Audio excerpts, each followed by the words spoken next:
That Ryan has had going #1 overall.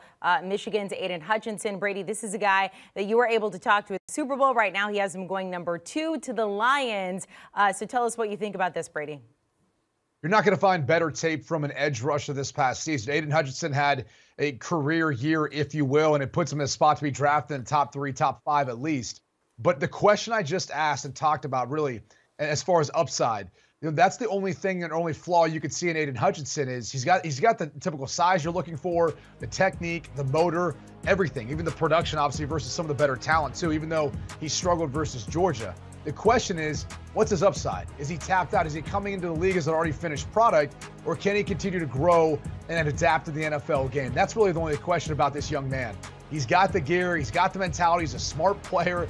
I mean, literally, I think this is one of the most solid bulletproof picks as far as a top 5 pick, and that's why it could make a lot of sense for a team like the Detroit Lions, who obviously need help getting pressure off the edge. And again, just from talking with him at the Super Bowl, this would be a dream for this young man, being able to play for the Detroit Lions.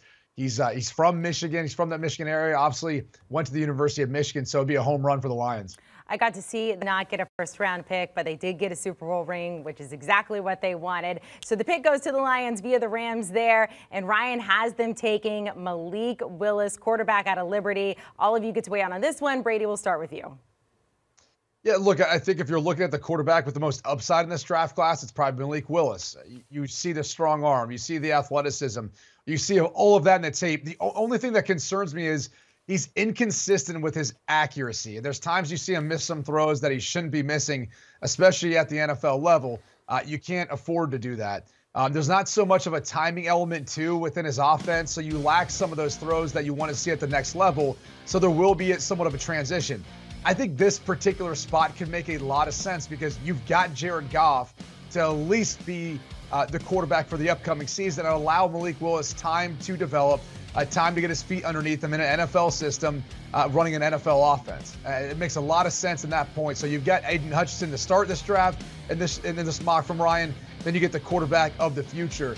So this could really work out and be a home run when it's all said and done. So I think it makes sense. I think it's a good fit. Yeah, I do too. Especially, it reminds me of, it's another team that traded up into the first round to take quarterback with the last selection. That was Lamar Jackson. The Ravens did that. And the Detroit, with the questions around Jared Goff, I could see Dan Campbell building an offense that's physical, that runs the football a lot, that utilizes a running quarterback. So I think that could be an interesting fit there. But the success that he had at the Senior Bowl, I think, is another player who a lot of people had a lot of questions about.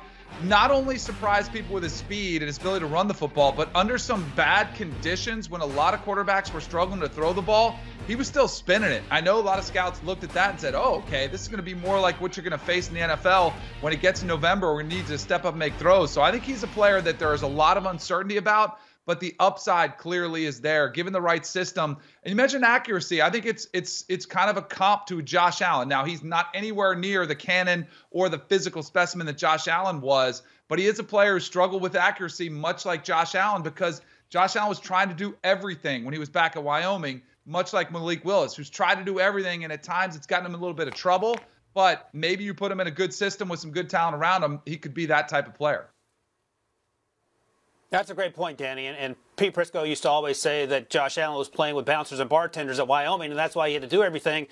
If you go to Liberty, I don't guess you play with bouncers and bartenders, but he's playing with a bunch of guys that are not going to be the NFL when he gets there. And I think that's important to remember because sometimes you can fall in love with the notion that, well, this guy can't throw accurately, he'll never be able to do that.